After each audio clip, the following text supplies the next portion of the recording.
মহামারী বিশেষজ্ঞ পর্ণালী ধর চৌধুরী আমাদের সঙ্গে আছেন সুদূর আমেরিকা থেকে।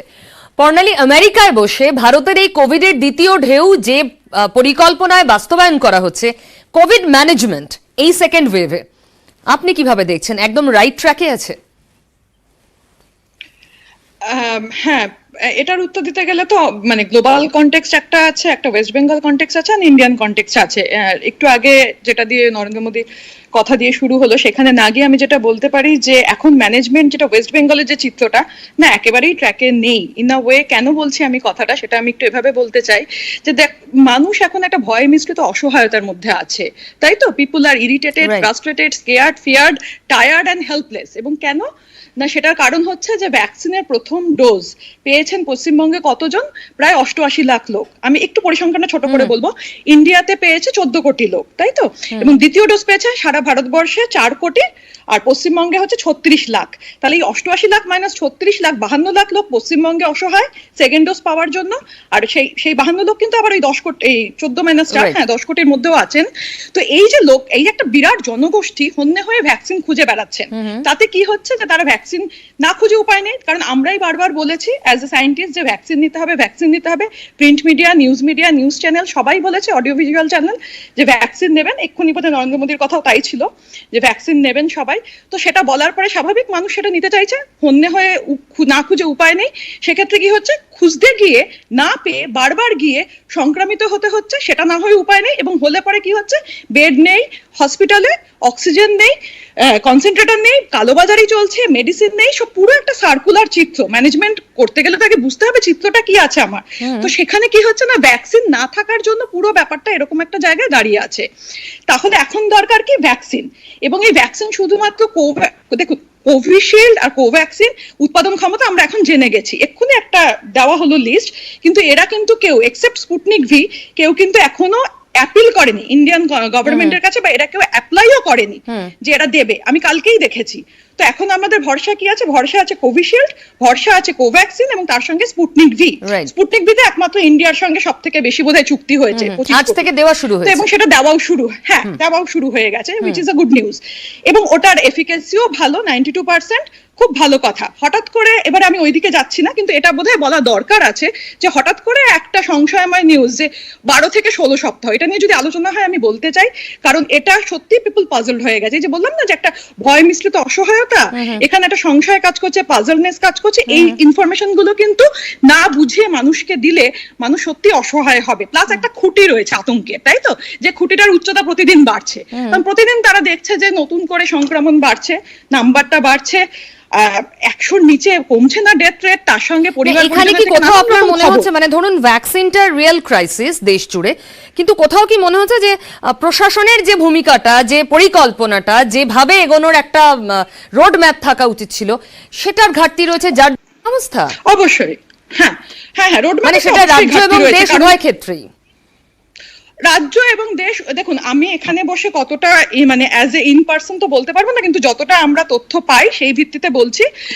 সেটা হলো যে অবশ্যই ঘাটতি আছে, কারণ যখন কোনো ভাবেই সেখানে কোনো রোড ম্যাপ নেই, কিভাবে স্ট্র্যাটেজিটা, এই যে ম্যানেজমেন্ট করতে গেলে স্ট্র্যাটেজিটা কিভাবে ইমপ্লিমেন্ট হবে সেটা তো থাকতে হবে। কারণ প্রথমে বলা হলো 16 জানুয়ারি থেকে 22 জুলাই এর মধ্যে আমি 30 কোটি লোককে ভ্যাকসিনেশন করে দেবো। একটা হার্ড ইমিউনিটিতে পৌঁছতে গেলে 60 to 70% লোককে, মানে প্রায় 75 কোটি লোককে করতে হবে। তাহলে সেখানে সেটা হয়ে এসছে আজকে 118তম দিনে, হ্যাঁ 118 ডেজ আজকে। তাতে হয়েছে কতজন না 14 কোটি, তাই তো? প্লাস আমি 4 কোটি যদি অ্যাড করি 18 কোটি, প্রায় হাফ। তাহলে কি করে বাকি 2 মাসে হবে? তো সেটার কি রোডম্যাপ আছে? এক্স্যাক্টলি, দাবি করা হচ্ছে ডিসেম্বরের মধ্যে 216 কোটি ভ্যাকসিন আসবে।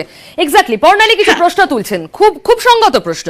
এখনই এই অবস্থা, আমরা জানি না এরপর কি হবে, কি করে আমরা একটা লক্ষ্যমাত্রা রাখছি, পরিকল্পনা কোথায় সেখানে এগোনোর, এটা ঠিক।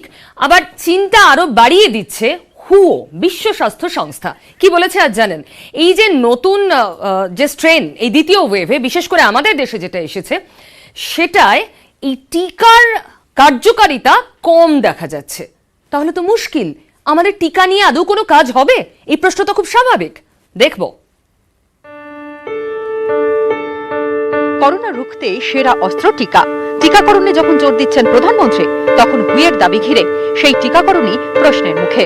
হু বলছে করোনা ভাইরাসের নতুন প্রজাতি অতি সংক্রামক, আগের বারের থেকে বেশি ভয়ঙ্কর। সংক্রমণের এই দ্বিতীয় ঢেউয়ে টিকা কতটা কার্যকর হবে তা এখনই স্পষ্ট করে বলা যাচ্ছে না, কারণ গবেষণায় দেখা যাচ্ছে একাধিক টিকা এই নতুন প্রজাতির উপর কম কাজ করছে। ফাইজার ও মডার্নার ভ্যাকসিন নতুন প্রজাতির ভাইরাসকে রুখতে তুলনায় কম কার্যকর। হুইয়ের এই দাবির পরই প্রশ্ন উঠছে, তাহলে কি টিকা দিয়ে কোনো লাভ নেই? আমি ব্যক্তিগতভাবে মনে করি গত কয়েক মাসে বিশ্ব স্বাস্থ্য সংস্থার নানা রকমের কার্যকলাপ মানুষকে কিন্তু সন্দিহান করে তুলছে, মানুষকে বিভ্রান্ত করছে। কেননা বহু ক্ষেত্রে বিশ্ব স্বাস্থ্য সংস্থা তাদের আজকের বক্তব্যের সঙ্গে সম্পূর্ণ ইউটার্ন করে কালকে নতুন বক্তব্য সামনে এনেছেন। সব মিলিয়েই আমরা জনস্বাস্থ্য বিজ্ঞান নিয়ে যারা কাজ করি, আমরা মনে করি এই মুহূর্তে ভয় পাওয়ার যথেষ্ট কারণ থাকলে এখনো কিন্তু আতঙ্কগ্রস্ত হওয়ার কিছু কারণ নেই। এদিকে মার্কিন সংস্থা centers for disease control and prevention বা সিডিসির দাবি ঘিরেও তৈরি হয়েছে সংশয়। মার্কিন স্বাস্থ্য সংস্থাটির দাবি, টিকা দুটি ডোজ নেওয়ার পর আর মাস্ক পরতে হবে না, দূরত্ব বিধিও মেনে চলার প্রয়োজন নেই।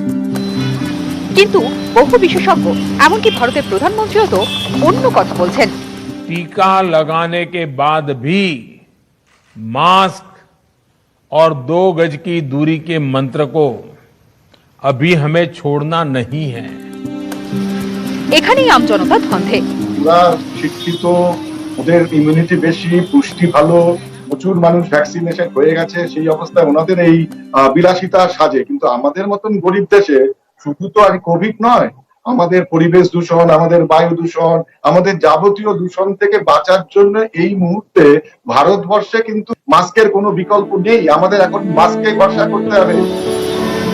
একই করোনায় দিশেহারা মানুষ, তার মধ্যে কি করবেন কি করবেন না এ নিয়ে নানা মনের নানা মত, ফলে সাধারণ মানুষের অনেকেই সংশয়ে। নিউজ 18 বাংলা। আমাদের সঙ্গে আছেন ডক্টর ভৌমিক। হুয়ের এই মতামত দেখে আমি নিজে ভীত, আপনি কি বলবেন?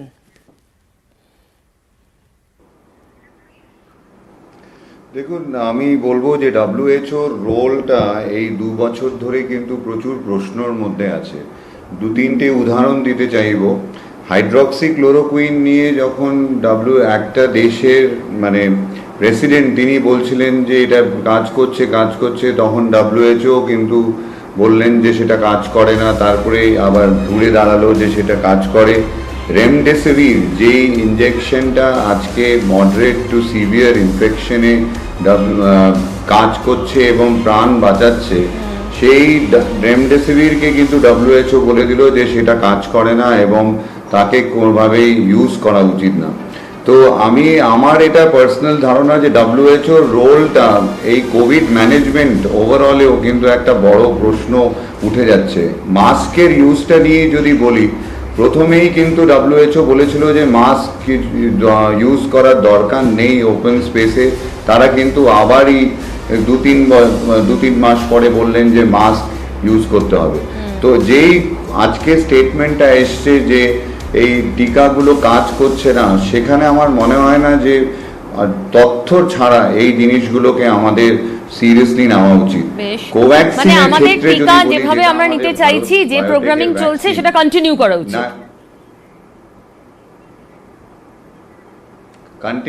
উচিত। কিন্তু একটা নিশ্চয়ই আমি বলবো যে এপিডেমিওলজিক্যাল স্টাডি আমাদের থাকা উচিত, যেটা ICMR অবশ্য মাঝে মাঝে ডেটা দিচ্ছে। এবং এখানে একটা কথা বলে রাখা উচিত যে কোভ্যাক্সিন সেটা কিন্তু ন্যাশনাল ইনস্টিটিউট অফ ভাইরোলজি তাকে দেখিয়ে দিয়েছে যে কোভ্যাক্সিন এই ব্রিটিশ স্ট্রেনটাকে, যেটা ভীষণ ছোঁয়াচে ছিল, সেপ্টেম্বর মাসে গেল বছর খুব একেবারে হায় পড়ে গেছিল যে প্রচণ্ড ছোঁয়াচে ইনফেকশন হচ্ছে, তার বিরুদ্ধে কিন্তু কোভ্যাক্সিন কাজ করছে। অবশ্য কোভিশিল্ড নিয়ে এই পেপার বেরিয়েছে ইউকেতে, যেখানে কিন্তু ইউকেতে দেখানো গেছে যে কোভিশিল্ড তাদের ব্রিটিশ যেটা ছোঁয়াচে যে স্ট্রেনটা আছে তার আগেনস্টে কাজ করছে। ফাইজার দেখিয়ে দিয়েছে যে ফাইজারের ভ্যাকসিনটা যে ছোঁয়াচে যে ভীষণ সংক্রমণ যে ইনফেক্টিভ স্ট্রেনটা আছে তার আগেনস্টে কাজ করছে। তো WHO-র এই স্টেটমেন্টগুলো আমার মনে হয় যে লোকাল এপিডেমিওলজিক্যাল ডেটা ছাড়া এই একটু প্রশ্ন কিন্তু থেকেই যাচ্ছে যে কি করে এই স্টেটমেন্টগুলো। ও একটা মতামত দিচ্ছে, কিন্তু তার সপক্ষে তথ্য কি, যেটা সবথেকে গুরুত্বপূর্ণ, সাবস্ট্যান্সিয়েট করছে কিনা তথ্য দিয়ে হুয়ের ভূমিকা নিয়ে যখন ডক্টররা নিজেরা প্রশ্ন তুলছেন, তখন আরো একটি বিষয় যা ভীষণভাবে নাড়া দিয়েছে মানুষের মনকে, আচমকা গতকাল সিদ্ধান্ত হয় কোভিশিল্ডের ক্ষেত্রে ফার্স্ট এবং সেকেন্ড ডোজের মধ্যে গ্যাপ বাড়িয়ে দেওয়া হলো 12 থেকে 16 সপ্তাহ, আগে ছিল 4 থেকে 6 সপ্তাহ। ঠিক কি সিদ্ধান্ত নেওয়া হয়েছে আগে দেখবো, তারপর আলোচনা।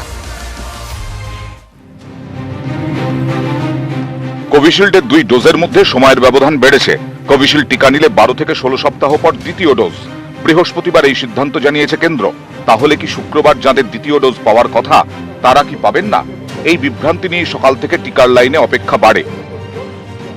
ভ্যাকসিনের জন্য চতুর্দিকে রয়েছে হাহাকার। শহরের বিভিন্ন প্রান্তে সকাল থেকে পড়ছে লম্বা লাইন। এই মুহূর্তে এসএসকেএম হাসপাতালের ছবিটা ঠিক একই রকম। ভোর 4টে, কেউ 4:30 থেকে এসে লাইন দিয়ে দাঁড়িয়ে আছে। ব্যাপার হচ্ছে কি, আমরা জানতাম 42 দিন, আমরা সেই হিসেবে এসেছি। এখন কালকে রাত্রিরে অ্যানাউন্স হয়েছে, এটা এদের কাছে এসেছে কিনা তা তো জানি না। আমি বলবো এতে জেনারেল পাবলিক আমরা কনফিউজড হচ্ছি। প্রথম যে 42 দিন পরে বলেছিল সেটাও সায়েন্টিস্টরাই বলেছিল। তারপরে যখন বলেছে যে না ওটা 60 দিনের মধ্যে নিতে হবে, সেটাও সায়েন্টিস্টরা বলেছে, একই সায়েন্টিস্ট। আবার এখন বলছে 16 সপ্তাহের মধ্যে নিতে হবে। তাহলে কথা হচ্ছে যে এই সায়েন্টিস্টের উপরে কি বিশ্বাস রাখা যায়? এরই মধ্যে শুরু হয় মাইকিং।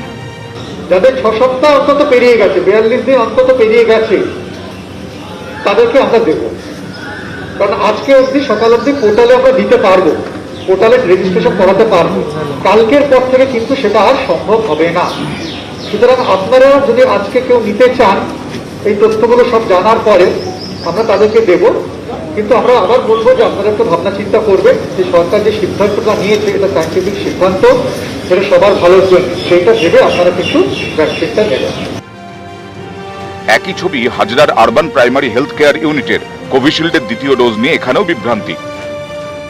সকালবেলা আমার কাগজ জমা দিয়ে গেছি, এবার দেখা যাক। আমি 84 ডেজের মধ্যে পড়ি কি আজকে, কারণ আমার আজ থেকেই ডেট স্টার্ট হচ্ছে। বিরোধীদের দাবি ভ্যাকসিনের ভাড়ারে টান, তাই 2 ডোজের মধ্যে ব্যবধান বাড়িয়ে পিঠ বাঁচাতে চাইছে কেন্দ্র। যদিও বিশ্ববিখ্যাত মেডিকেল জার্নাল ল্যান্সেটের দাবি কোভিশিল্ডের 2 ডোজের ব্যবধান বাড়ায় প্রতিরোধ ক্ষমতা বাড়বে। 6 সপ্তাহের ব্যবধানে 55.1% প্রতিরোধ ক্ষমতা বাড়বে। 12 সপ্তাহের বেশি ব্যবধানে প্রতিরোধ ক্ষমতা 81.3% হবে। 55 বছরের কম বয়সীদের ওপর পরীক্ষায় এমনই তথ্য মিলেছে বলে দাবি ল্যান্সেটের। নয়া নিয়মে তাহলে লাভ না ক্ষতি, উত্তর মিলবে আগামী দিনে।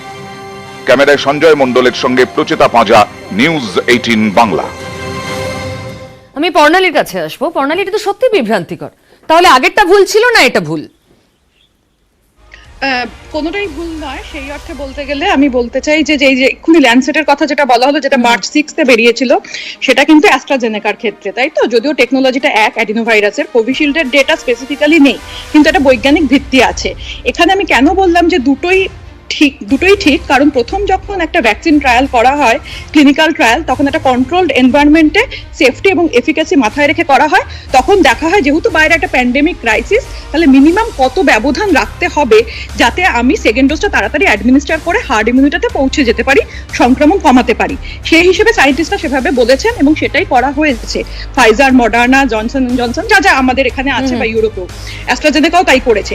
এখন যেটা হচ্ছে যে স্টাডিটার কথা বলা হলো 12 সপ্তাহ, সেটা মার্চ মাসে বেরিয়েছে অ্যাস্ট্রাজেনেকার ক্ষেত্রে। কেন না, ইউরোপে যখন সেকেন্ড ওয়েভ এলো তখন কিন্তু ওখানেও ভ্যাকসিনের আকাল দেখা গেছে।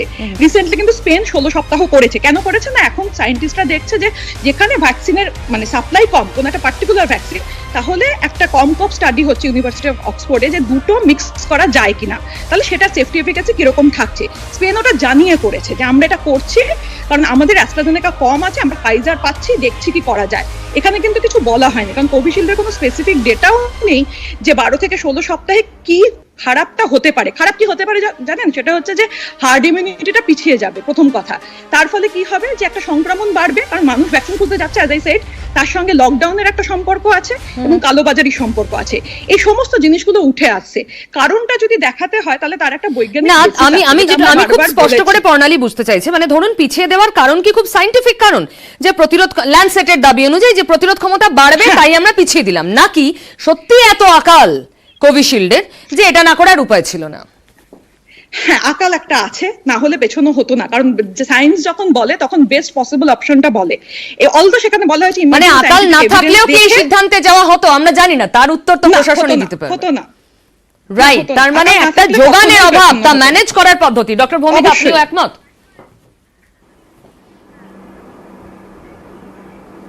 হ্যাঁ, দেখুন, আপনি যদি ল্যান্ডসেটের পাবলিকেশনটা দেখেন কেন করে, ল্যান্ডসেট এই পাবলিকেশনটা কেন করে, অক্সফোর্ড ইউনিভার্সিটির যে ভ্যাকসিনটা তৈরি করেছে সেই অক্সফোর্ড ইউনিভার্সিটি কিন্তু প্রফেসর শ উনি এই পাবলিকেশনটা এনেছেন। কেন এনেছেন? কেন কি ওরা বুঝতে পেরেছিল ইউনাইটেড কিংডমে যে ওদের এত তৈরি করার ক্ষমতা নেই। তো যখন একটা শুরু হয়েছিল আমাদের দেশে ভ্যাকসিনেশন প্রোগ্রাম, তখন আমাদের দেশে যে ক্লিনিক্যাল ট্রায়ালটা হয়েছিল সেটা কিন্তু ভ্যাকসিনটা দেওয়া হয়েছিল যে কন্ট্রোলড এনভায়রনমেন্টে, যেটা ডক্টর ধর চৌধুরীও বললেন যে 28 ডেজ ব্যবধানে সেই ডেটা ডিসিজিআই কে প্রেজেন্ট করা হয় এবং ডিসিজিআই সেই ক্ষেত্রে দাঁড়িয়ে কিন্তু প্রথমে যে ভ্যাকসিন শিডিউলটা ছিল সেটা 4 to 6 উইকস শিডিউলে কিন্তু অ্যাপ্রুভ করা হয়। ল্যান্ডসেটের এই পাবলিকেশনটা ফেব্রুয়ারি 19-এ আসে, তারপরে আমরা 6 to 8 উইকস করি। আমার এটা নিজের মতামত যে তখন যদি আমরা ল্যান্ডসেটে পাবলিকেশনটা দেখে national technical advisory board directly তখনই 12 to 16 উইকস করে দিতেন, তাহলে মানুষের যে এত জল্পনা কল্পনা দুশ্চিন্তা হচ্ছে তাহলে হতো না। কেন আমরা কিন্তু একদম ঠিক। ওরার ডক্টর দিকেই ভৌমিক বুঝতে এবং পেরেছিলাম ডক্টর আমাদের এত- পর্ণালী ধর চৌধুরী যা বলছেন, 12 থেকে 16 সপ্তাহে করায় যে ক্ষতি হয়ে যাবে, শারীরিকভাবে ক্ষতিগ্রস্ত হবেন এই গ্যাপ বেড়ে যাওয়ায় সাধারণ মানুষের যারা ভ্যাকসিন নিচ্ছেন, এমনটা একদমই নয়। এটা সায়েন্টিফিক, সুতরাং ভয় পাবেন না। বিভ্রান্তি দূর করতে নিউজ 18 বাংলায় চোখ রাখুন। এবার মালদার দিকে আমাদের তাকাতেই হচ্ছে, কারণ প্রশাসন খুব তৎপর। কখন গঙ্গা দিয়ে ডেড বডি ভেসে আসে, সেন নজর গঙ্গায়। দেখাবো সেই ছবি 2 মিনিট পর, সঙ্গে থাকুন।